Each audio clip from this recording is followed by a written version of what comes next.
Welcome to the Agent of Wealth podcast with Marc Bautis from Bautis Financial. In this podcast, Marc helps guide you towards financial freedom, ensure you never run out of money, and create a balance in life that prioritizes what is most important to you. Join us for this journey as Marc draws from years of expertise and guest experts to solve the multiple wealth building challenges involved in your financial life.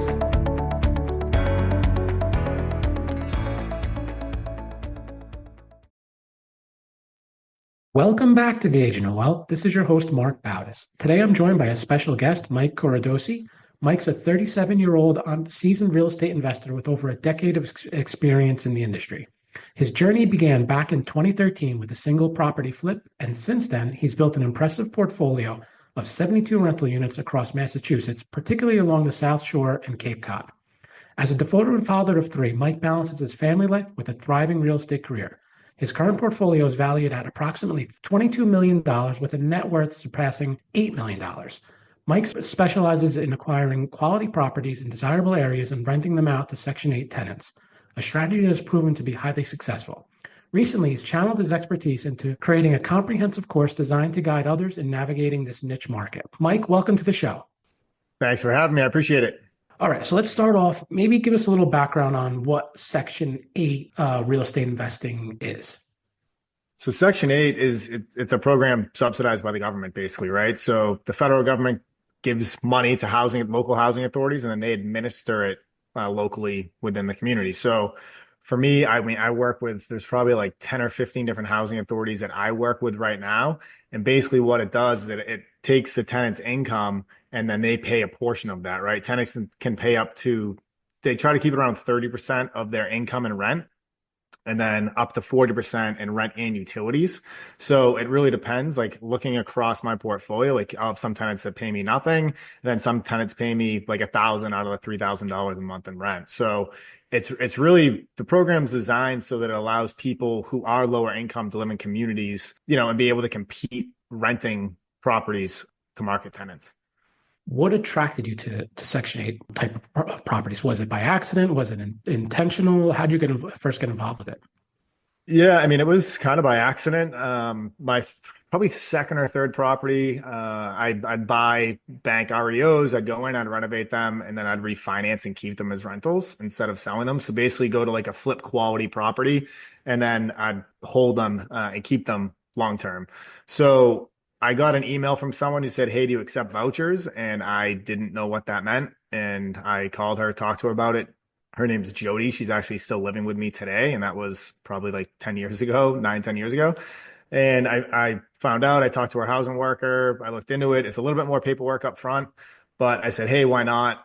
And, I think I started off there at $1,800 a month for rent. And I get, I believe, $3,675 right now. And it's the same tenant. Her tenant portion of rent never increased because of my rent increases, because she pays a percentage of her income in rent, not a percentage of the rent. So there's no incentive if people are happy to really ever leave, because their tenant portion of rent never really changes. Let's use that example that you gave of, you purchased a bank REO and you I guess got it prepared, refinanced it, rented it. At what point do you say, I want to put this property through the Section 8 or make it available for Section 8 housing? Is there some kind of application you have to go through to have the property available? No, so I mean, you just list it just like you would any other way. You can list it on affordablehousing.com too, but people will email you and say, "Hi, do you accept vouchers?" Which you have to be careful. In some areas, in some states, you can actually say, "No, I don't," and basically discriminate against what's called source of income protection law. Whereas in Massachusetts, though, it's illegal to not accept a voucher. But you would be shocked at how many people reach out, and the first question they say is, "Do you accept Section 8?" And I say, "Absolutely." And they say, "Well, thank goodness." Like so many landlords I've talked to just don't accept it. And in the back of my head, I'm like, well, they could probably get sued, but by saying that. But yeah, then people reach out to you. You start paperwork, a move-in packet with them. You basically fill out information like the lease amount, the security deposit amount, bedrooms, bathrooms, what utilities you are included, what utilities you're not included. And then you give that to their housing worker. They go through that, and then they send out an inspector.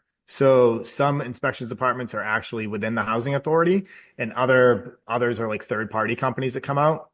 So really the only difference leasing up is you need to do the upfront paperwork, which takes a couple minutes. And then you need to pass a Section 8 inspection, which your property should pass a Section 8 inspection anyways. You can get failed for like, I don't know, very minor things, but generally, if you know what you're doing, you go in there, you pass. And if you do fail, it's for something that takes like 2 seconds to fix. And then once you pass that inspection, you get a move-in authorization from the housing authority, and your tenant can move in, and you get paid your rent. And they'll also send you in that move-in authorization. They'll tell you what the tenant share rent is. So for instance, say you're getting $3,000 a month for rent. You'll come in and they'll say, okay, the tenant portion of rent's going to be $500 and the housing authority is going to pay you $2,500.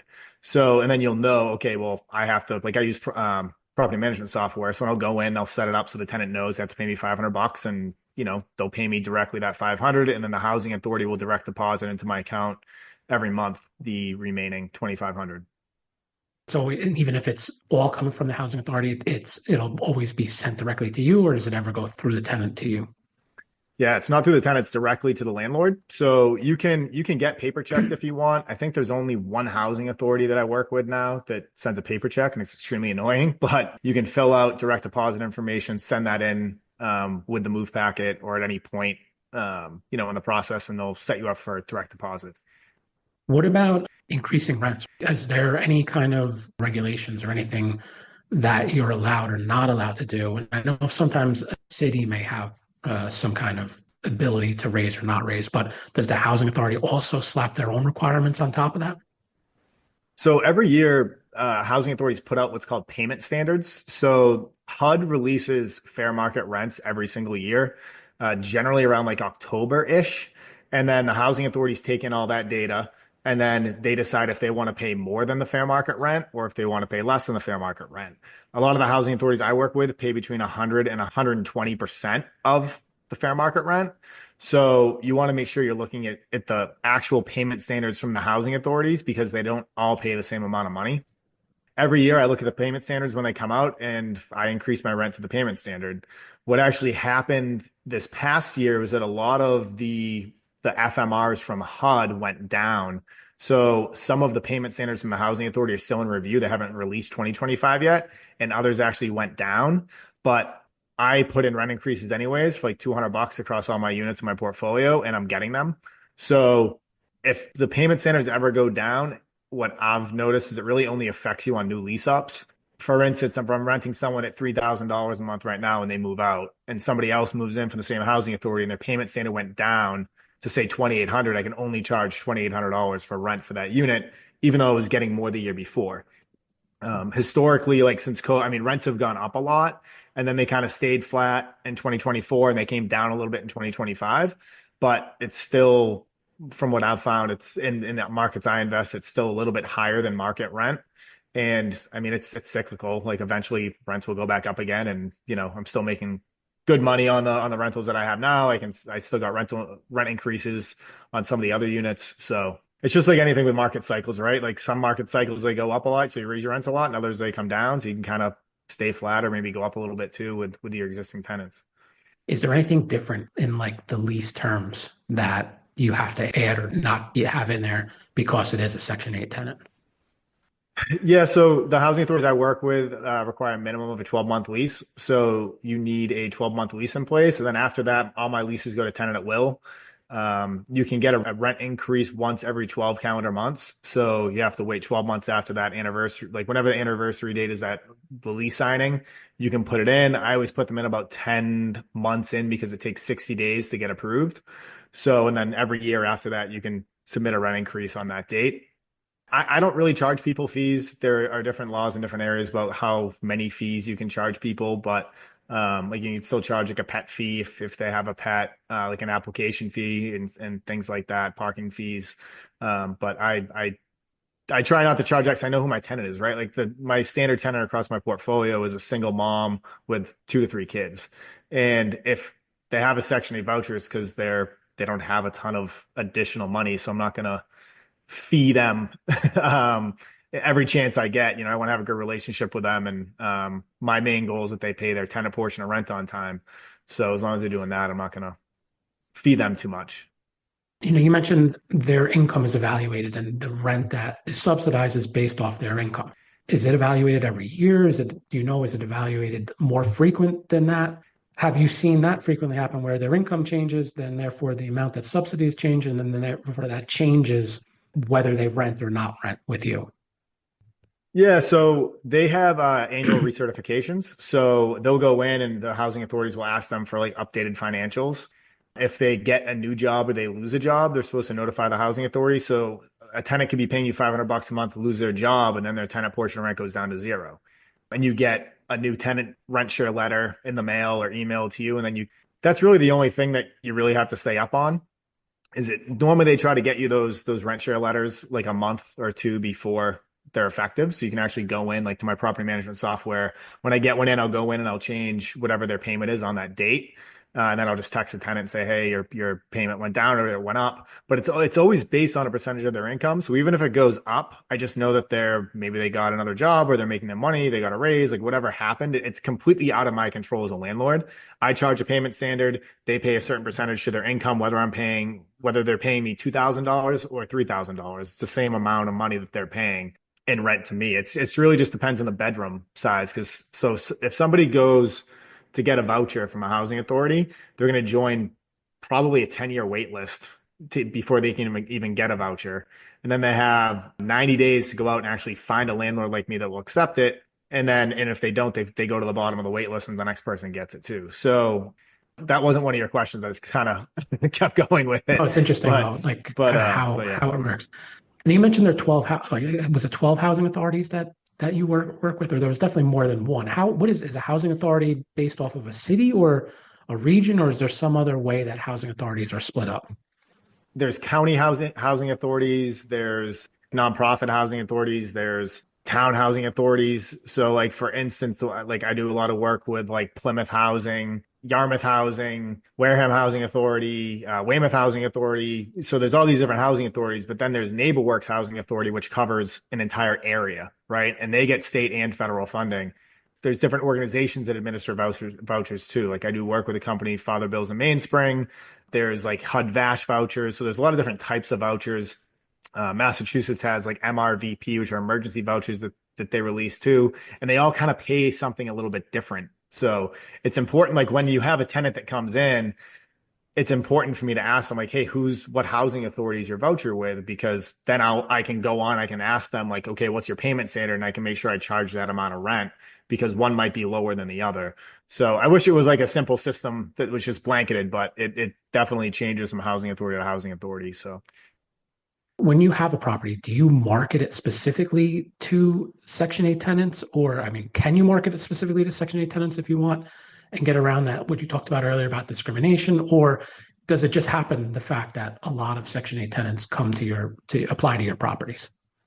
Yes, I mean, I have great relationships with all the housing authorities I work with. Like I bring them in coffee and donuts and lunch, and like I know them all pretty well. So anytime I do have an available unit, I email every single worker there and say, hey, look, I have a unit coming up here. If you know somebody looking, let me know. They can't tell a tenant they have to rent from you, but they can say, hey, I know Mike has a lot of units. Like give him a call, I might have something. But like the tenant ultimately makes that decision on where they want to live. Like the housing authority can't like steer them into only renting from me.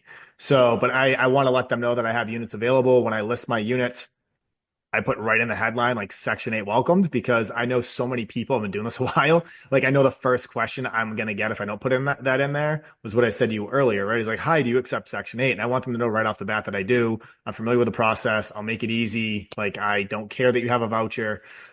And then I also put in there things that I know people want, right? Like I put in dishwashers at all my properties, washer dryer hookups. I know some landlords that actually rip those out. Like if there's a dishwasher property, they take it out because it's just like another thing that can break. Whereas for me, like it all just goes back to who is my tenant, right? It's a single mom with a few kids is like, basically, if you looked across my portfolio, my standard tenant, I have 3 kids and like I use my dishwasher all the time. So why am I going to like rip a dishwasher out or something? You know, like I want them to have that service. And the same thing too. Like I don't want them spending the weekend in a laundromat doing laundry. Like, yeah, I'll have washer dryer hookups there for you. And these are amenities that I want to provide so that people enjoy living with me and they don't move. Because if you talk to any landlord, right, like the largest single expense is tenant turnover, in my opinion. I don't think it's really an opinion. I think it's a fact. if you can limit your tenant turnover, like so according to HUD, a Section 8 tenant stays an average of 8.75 years in their rental, whereas a market tenant stays an average of 2 to 3. So that market landlord's turning his unit 3 times before I've turned mine once. So, which is Yeah. huge, is if you look at that amount of money, like right now it's costing me like, so I lose a month of rent, right? My average rent's between like 3 and 3,500. So I'm losing that for a month to turn the unit. Then I need my painter to go over there. I need my handyman to go over there. So it's like you're losing money and you're spending money. If I can limit that and find really good people and have a really good application process, then, they'll live there forever and be happy. And I can go up on my rents when I can. And, it doesn't affect what they're paying. So I'm not putting an additional burden on the tenant. So it all kind of works and makes sense and everyone's happy. So. Is there anything specific you look for when acquiring a property that would make it a good Section 8 tenant property to rent out? So I'm buying a lot of multifamily now, like small multifamily. What I've realized is that like I bought one building it's 3 stories and it's hard to find, and they're 3 bedrooms, and it's a lot harder to find a tenant because they don't want to walk up 3 flights of stairs with their kids like every single day. So I realize that, but in all honesty, like any property will work. So from a bedroom count standpoint, I like having 2, 3, 4 bedrooms, because the rent really jumps from a 2-bed to a 3-bed. So it just from a financial like cash flow standpoint, the odds of you cash flowing much higher if you have 3-bedroom units. 1 bedrooms, like if you're buying a multi from a lot of 1 bedrooms, I've never really found a ton of value add there, from like market rents to Section 8 rents, or being able to add a ton of value there. So like I just bought 8 units that it's all 3-bedroom townhouses, and like those things are renting out super simple, super easy, because everyone has their own little like space in a townhouse, their own backyard, their own parking spot. Single family is, I always think, the best rental, but in a lot of markets right now, you can't buy single family and have them make sense. So which happened in my market where I invest. So I pivoted to multifamily, and, I'm finding that there's still high demand for multifamily, and trying to find like 3+ bedroom properties are where you're going to cash flow the most. Have you found a sweet spot with the amount of rent per month for a Section 8? Whereas if you have it at this amount, there's a big pool of potential Section 8 renters, versus if it's this much higher, the pool drops in half, or it's some less, really significant lesser amount. Yeah, I just never list above the payment standards. So I'll look at what the payment standards are, and I'll list it for the highest payment standard, like across all the housing authorities I work with. And like I said, I put Section 8 welcomes right in there. So people will, once they see that, they'll call me and say, hi, I have a voucher with X housing authority. And I'll say, okay, cool. And if their voucher will only pay $3,200, and I have mine listed for $3,487, which is what I'm getting right now for a 3-bedroom. Like I won't really, if they're a good person, like I don't care. Like I'm still going to rent to them. And even if I'm not getting the highest I could potentially get from a different housing authority. What are some of the misconceptions you've seen real estate investors have with renting to Section 8 tenants? Yeah, so like the biggest thing that I get is people a lot of times are shocked that I like Section 8, because they're like, oh, like I heard a story from my uncle or whatever that like they're going to trash your place and they're terrible tenants and that they don't work. And it's like, no, a lot of them do work. Like I rented one of my units out to the manager of like the Radisson Motel in a town. And I was like, oh, like you manage this motel and you have a voucher, right? And like in Massachusetts, for instance, like where I invest, so it's all based off the area median income. So the area median income for a 3-person household is like 70 something $1,000. So think about who my tenant is. It's a single mom with a few kids. So they have to, like, how many people make under $70,000 a year that live in my market? It's probably the majority of the people that you interact with on a daily basis. So like you're not going to want to rent to the person that works at the dentist's office as a secretary, or like they could have a voucher, right? So like you really never know. And you just have to have like a really, really good application process, because the biggest thing that I've realized with rental applications, and this is market tenants or Section 8 tenants, is that people are going to lie in their application like a lot of the times, right? Like if they had bad landlord experiences, they're going to put on their brother, their sister, their cousin, their friend on Facebook. Like I've talked to all of these people. So I tell people up front who want to rent from me, like, do not lie in your rental application. If you lie, I will not rent to you, period. I don't care what it's about. If you've been evicted, tell me why you've been evicted. If you have a bad relationship with your previous landlord, tell me why you have a bad relationship with them, because I am going to call them. I do research on the prior landlord. I find out, because like if someone owns it in an LLC, like I go on the property record and I'll see, okay, who owns the property? When did they buy it? what do they own it in? Do they own an LLC, a trust, their personal name? If it's an LLC, I go to the LLC lookup. I'll look up that information. And then when I call the landlord, I basically interview the landlord before I even ask them a question about the tenant, just to verify that I'm not talking to a brother or sister or cousin, because I want to know who I'm talking to. And I also, if a tenant has been somewhere for a couple of years, like I don't even care what that landlord tells me, because if they want them out, they'll lie to me. I care about their previous landlord before that, because they have no skin in the game. Like they won't lie to me, right? It's like I want to talk to that person. I also do inspections of their existing unit where they live currently. So if they live in an apartment down the street or a different town, we do inspections and I get sent a video. You can't discriminate based off things you find in their house, but you're just looking to see if they lied on their application and how they live, right? Like I have people lie to me all the time about like dogs, right? Like, oh no, I don't have any pets. And then we go there and they have 5 dogs. It's like you lied, like I'm not renting to you, right?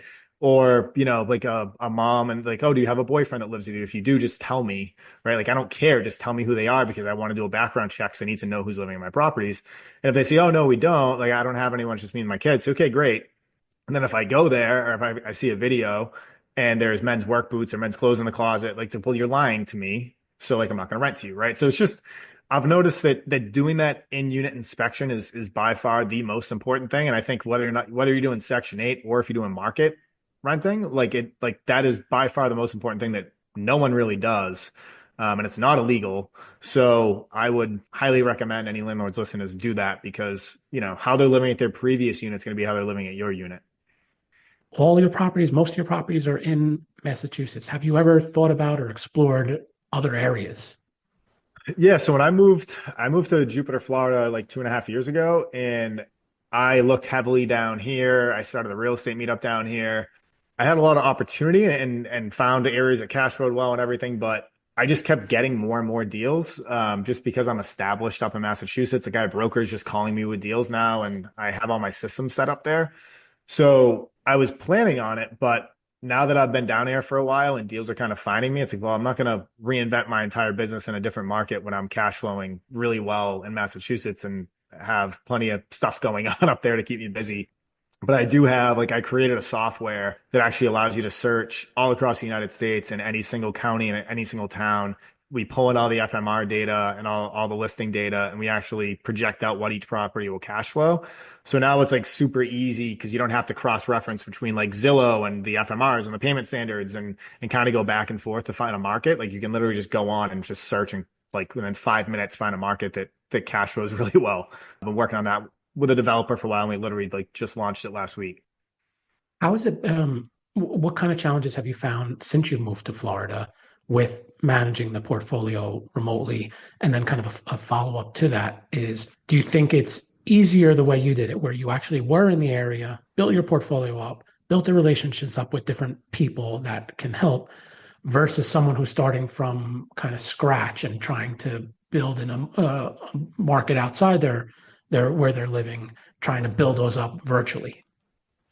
Yeah, I mean, before we had kids, like I worked every night and every weekend of my life for like 5-6 years. Like I had a landscape architecture business. I'd work till like 3 or 4 that I started out of college, and then I would work till 10, 11 o'clock at night and do it all again every single day and work every weekend. So like I worked in my business a lot, which I think when you're first starting and you're learning construction and how much things should cost and materials and how to do things and what to look for, it's like it is, I think, important to kind of be a little bit more hands-on. But at the same time, like my portfolio has grown so much in the past 2.5 years because I'm not there painting anymore, right? I'm not there, meeting with all the contractors. Like I have a maintenance manager now who does that. And I have a property manager that I trained. She actually worked at one of the housing authorities and she wanted to change. And I said, all right, come manage my properties for me. So like I've been training her. So now I'm able to kind of just buy things and they handle everything and I kind of just manage them. But I think if I got to that point a lot sooner, I probably would have grown faster. So I guess it's good to be local because I think it's a little bit easier to build those relationships, go to local meetups, meet contractors. But at the same time, if you're not local, I probably would have grown my portfolio a lot faster because I would have set up more systems instead of trying to do the systems on myself. Sure. I know recently you created a course in investing in Section 8 housing. What inspired you to take that approach? Yeah, like I never thought that I'd have a course like ever, right? Like, or try to have like a social media presence. But when I moved down to Florida, I went from working a lot to working a little. And I was like, oh, I'll just like golf and be happy. And I'm not good at golf. I tried to be good at golf and I'm never getting good at golf. And I have like two herniated discs in my back. So Yeah. like my back doesn't like golf either. So I ended up being like probably more unhappy than I'm like. I accomplished all my goals, moved to Florida. Like my wife and I didn't have to like really work anymore. My existing portfolio took like a couple hours a week. I had all this free time. And I was really unhappy because it was what's my purpose now? Like, and buying these properties is kind of easy to me and it doesn't take up a ton of my time to set my systems. So I joined a mastermind group and the other guys like in my pod all basically told me like, dude, you need to start a coaching program because no one is teaching this the way you're teaching it. There's a few other people teaching Section 8 and like nothing against them, but they're not anyone that I'd want to learn from. Like, I don't see myself in them. So like I'm a family guy, like my goal in my life is to be like my kid's hero, right? And I spend as much time with my kids as I possibly can. And like that's what real estate's done for me. So I decided like, hey, everything I've ever learned, I'll put into a course. It's extremely uncomfortable for me to like film myself or to be doing like podcasts like this or to like build a social media presence, right? And put myself out there. But at the end of the day, if you're not doing things that make you feel uncomfortable, like you're probably really not growing. So I said, screw it. And I went all in and like last year at this time, I didn't have the course. So it's been pretty cool to see it grow over the past year and everything that we've done. We have a community with like 130 people in it. It's all people that are interested in Section 8. I'm in there every day answering people's questions. We actually have a Zoom call tonight that we're going on to kind of go over deals and stuff. So I've really enjoyed it. Like I like talking to people and helping people. So it's been kind of a good fit to fill my time with something that I'm passionate about. What areas of real estate investing in Section 8 does it focus on, and who's the course best suited for? Yes, I mean, I go over everything. It's not just Section 8. So like I go over how I built my entire portfolio. I mean, I started with nothing. Like I had credit card debt, student loan debt. Like my family didn't have money. Like I had nothing. I was in credit card debt when I first started. So like I teach how to build a portfolio really starting from nothing. And then I also teach, I mean, if you have money, like it's a lot easier to kind of go in and acquire property. But I teach basically literally everything that I've learned in real estate. And anytime I buy a new deal, like I'm closing on another 12 units in the next 30 days. And like I'm gonna release an entire thing within the course about like how I bought it, how I acquired it, how I structured it, the loans that I got. Like I go really, really, really in depth on every aspect because I kind of tailored this to like, okay, who would this be great for? And it was me 8 years ago, right? When I was either just first getting started or I had, 5, 6, 7 single families. I'm like, how do I get into multifamily, right? So I try to teach, like, if you want to get into single family, do it this way, you can. If you want to get into multifamily, which not a lot of people are doing with Section 8, this is how you can do that too. So I didn't hold anything back, I guess, and tried to really just put everything into it. All right, Mike, that's all the questions I have for you today. Thank you for joining me on today's episode. Really enjoyed talking with you, learning about Section 8 housing. It's impressive the portfolio you built. Before we go, where can listeners go to learn more about you, the course you're creating, or get in touch with you? Yeah, so you can go to section8doneright.com. Also on Instagram is probably where I'm most active. That's Section 8 Done Right. So those would be really the two best spots right there. Great. We'll include all that in the resources section of the show notes. Thanks again, Mike, and thank you to everyone who tuned in today. Don't forget to follow the Agent of Wealth on the platform you listen from and leave us a review of the show. We're currently accepting new clients, and if you'd like to schedule a one-on-one consultation with our advisors, please do so at bautisfinancial.com/call. Thank you for listening to the Agent of Wealth podcast. Click the subscribe button below to be notified when new episodes become available. The information covered represents the views and opinions of the guests and does not necessarily represent the views or opinions of Bautis Financial. The content has been made available for informational and educational purposes only and is not intended to be a substitute for professional financial planning and investment advice. Always seek the advice of your financial advisor or other qualified financial service provider with any questions you may have regarding your investments and financial planning.